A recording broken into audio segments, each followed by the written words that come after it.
Hey, this is Melissa. The theater smells of sawdust and old paint, with the faintest trace of something floral, probably from one of the costume designers. I'm crouched near the soundboard, adjusting levels for the fifth time that evening.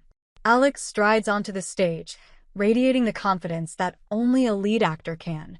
His voice cuts through the hum of activity, reciting lines I've heard 100 times. But this time, I catch myself listening more closely. "Sound looks good tonight," he calls out between scenes, flashing me a smile. His grin is wide, effortless, and oddly contagious. "Levels," I correct. Holding up my headset mic, "Sound doesn't look like anything." He laughs, and just like that, an unspoken camaraderie forms. We fall into an easy rhythm over the 3-month rehearsal period. He lingers in the booth after rehearsals, asking questions about microphones and sound cues. I pretend he's genuinely curious, though I suspect he's finding excuses to talk. We bond over our shared love of classic musicals. He quotes West Side Story while I hum the harmonies under my breath. By opening night, he's slipped into my life as seamlessly as one of the show's sound effects. After the final curtain call, when the applause finally dies down, he waits for me outside the sound booth. His shirt's untucked, tie loosened, but his eyes are sharp, brimming with something I can't name. "Let me buy you a drink," he says. It's not a question, and I don't need to think about my answer. That first date feels effortless. A dimly lit jazz bar, cheap wine, and his stories about disastrous auditions that somehow turn into triumphs. We lose track of time until the bartender hints that it's closing. The next few weeks slip by like pages in a script. Our families are thrilled, both musical, both meddling. My mom makes no effort to hide her approval. "He gets it, Melissa. He understands the late nights, the creative chaos," she gushes. Alex's mom is more understated, but gives me a knowing smile when I meet her. By month 5, we stop pretending we're just dating. He asks me to move in. I say yes before he finishes the sentence. I'm practical where he's creative. I keep lists. He thrives on impulse. I manage deadlines. He forgets them and improvises his way out of trouble. Somehow it all works. He claims I ground him. I think he reminds me not to take life too seriously. Evenings are spent rehearsing together, me tweaking audio files, him running lines. Weekends bring trips to hole-in-the-wall diners, where we dissect our favorite musicals over pancakes. It's a balance that feels impossibly perfect, like a melody and harmony, so in sync they feel predestined. One night, while we're sitting on the couch, his arm draped casually over my shoulders, he says, "I think we're good together because we're opposites." I raise an eyebrow. "Opposites attract? That's your theory." "No," he says, squeezing my hand. "We complement each other. Like the pit orchestra and the actors. We're telling the same story, just in different ways." I don't tell him, but I replay that moment in my head for weeks. It's the kind of thing you don't forget, even when life starts to throw curveballs. Even when things begin to change. By the time spring rolls around in 2020, we've settled into a rhythm. Life feels like an ongoing performance. Work, theater, quiet nights spent tangled on the couch. But then everything shifts. It starts with an email. I'm sitting at the kitchen table, eating leftover spaghetti straight from the container, when I open it. "Congratulations." It begins, followed by a formal invitation to the air traffic control training program I applied to on a whim months ago. My fork freezes midair. "What's that?" Alex asks, strolling into the kitchen. I slide my laptop toward him, unsure of how to feel. "I got in." His face lights up as he scans the email. "Melissa, that's huge. You're going to crush it." "Yeah, but it's 4 months. In another state." His smile falters, but only for a second. "We'll figure it out." And we do, at least at first. I leave for the training program 2 weeks later, landing in a cramped dorm with outdated furniture and 12 other trainees, all men. The schedule is relentless. 16-hour days packed with simulations, exams, and drills. The pressure is constant, like carrying a boulder on my chest, but I refuse to falter. Alex calls every night, his voice a lifeline in the chaos. "Tell me about your day," he says, even when I'm too tired to give much more than a mumbled summary. He sends care packages stuffed with snacks, notes, and little reminders of home. A photo of us from opening night, a tiny keychain microphone, a playlist of our favorite songs. It helps. It really does. But being the only woman in the program is harder than I expected. The subtle discrimination isn't overt, but it's there, in the way instructors give me harsher critiques, or how the guys make offhand comments about me getting a free pass because of diversity quotas. I swallow it all, channeling the frustration into precision. Every radar sweep, every decision, every simulation, I push myself to be better. When graduation day finally arrives, Alex is there. He's standing in the crowd, clapping louder than anyone else. His smile so bright it outshines the fluorescent lights. After the ceremony, he pulls me into a hug, whispering, "I'm so proud of you." He surprises me with a celebration dinner. Just us, a quiet table by the window of a small Italian restaurant. He orders my favorite, gnocchi with sage butter. Over dessert, he asks, "What's next?" That's when I tell him about the advanced radar specialization. Another 3 months of training, this time 300 miles away in the middle of nowhere. His face softens, but I catch the flicker of hesitation. "You should go," he says eventually, reaching across the table to hold my hand. "You're on a roll, Melissa. Don't stop now." The next 3 months are harder than the first. The training facility is isolated, miles from the nearest town, and the schedule is even more brutal. The long-distance routine we'd established starts to fray. Our nightly calls become less frequent. When we do talk, it feels strained, like there's a wall between us neither of us can name. I throw myself into the program, determined not to let the loneliness or the pressure win. But the high-stakes environment starts to take a toll. Sleep becomes a luxury I can't afford. Anxiety claws at the edges of my mind, though I keep it locked down, hidden from everyone, including Alex. When I finish the program, second in my class, I should feel triumphant. Instead, I feel empty. I pack up my things and drive home, wondering if the distance I felt in training will dissolve the moment I see him. He's waiting for me when I pull into the driveway, his arms open, his face a mix of relief and joy. "You're back," he says, kissing me softly. "Yeah," I reply, resting my forehead against his. "I'm back." But even as he pulls me inside, I can't shake the feeling that something's changed. By the time I settle back into life at home, it's late summer of 2020. The house is the same, clean, cozy, slightly cluttered, but I'm not. The training left its mark in ways I didn't fully notice until now. At first, things seem fine. I pick up shifts at the airport, working as a junior air traffic controller, and Alex resumes his theater schedule. Our routines click back together like gears in a machine. We cook dinner together, binge-watch old sitcoms, and laugh at nothing in particular. But beneath it all, there's a tension I can't explain. I start to avoid the theater altogether. It's not intentional at first. I'm just tired after work. But the idea of sitting in that booth again, surrounded by chatter and chaos, feels overwhelming. Alex notices. "You haven't been to a rehearsal in weeks," he says one night over dinner. I shrug, focusing on my plate. "I've been busy." "You love the theater, Mel." "Not as much as I used to," I reply, stabbing a piece of broccoli. His face falls, but he doesn't push. Not yet. The truth is, the training changed me. The constant pressure, the isolation, the need to be perfect, it rewired something in my brain. I don't crave the social whirlwind of the theater anymore. I prefer the quiet hum of radar screens, the precise rhythm of instructions exchanged with pilots. My world has become structured, efficient, and solitary, and I cling to that structure like a lifeline. But Alex doesn't fit into that world. He thrives on unpredictability, on late-night brainstorming sessions, and impromptu karaoke nights. The more I retreat into myself, the more he reaches for me, and the harder it becomes to bridge the gap. The first real fight happens on a Saturday. He suggests we go out with his theater friends after dinner, and I say no. "Why not?" he asks, his tone sharper than usual. "I'm tired, Alex." "You're always tired." The words hang in the air, heavy and accusatory.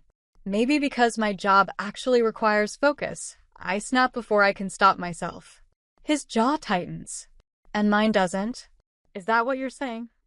I want to take it back, but it's too late. The argument spirals, dragging in every unspoken grievance we've both been holding on to. By the end of it, I'm crying, and he's pacing the living room, his hands in his hair. "Maybe we need space," he says finally, his voice low.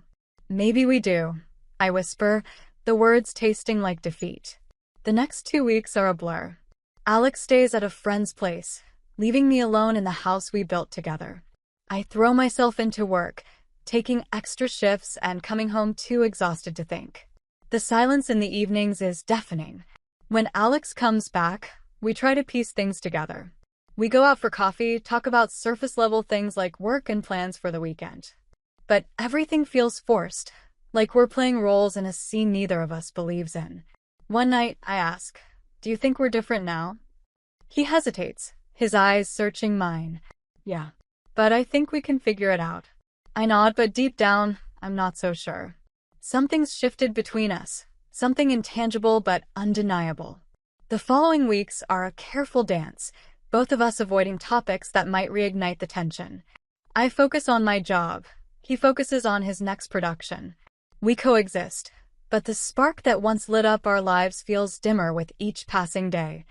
I wonder if it's possible to find our way back, or if we've already lost what we once had. By the time winter arrives in 2020, the cracks in our relationship feel like fault lines. We're careful not to step on them, but I sense the inevitable tremor. I'm drowning in double shifts at the tower, navigating peak holiday traffic, while Alex is consumed by a new production. We barely see each other, and when we do, it's like we're speaking two different languages. One night, I come home late to find him at the kitchen table, sketching blocking notes for his cast. A half-empty glass of wine sits next to his notebook.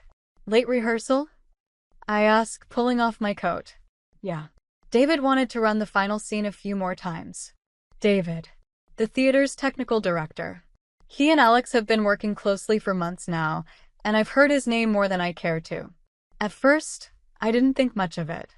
But lately, something about the way Alex talks about him, casually, but always with a slight edge of excitement, makes my stomach twist. I shake it off and head to the bedroom. Paranoia doesn't suit me, and I refuse to wear it. But then the signs start piling up.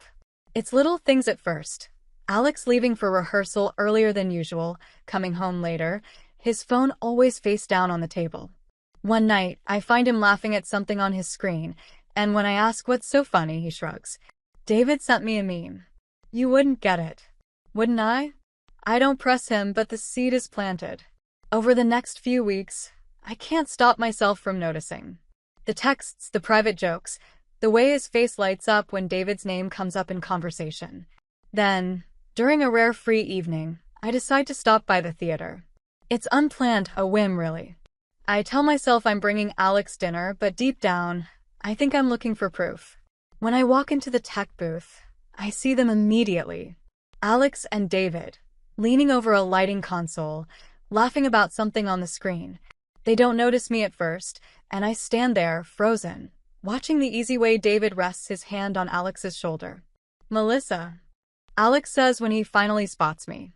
His voice is warm, but his eyes flicker with something else. Guilt? Annoyance? I can't tell.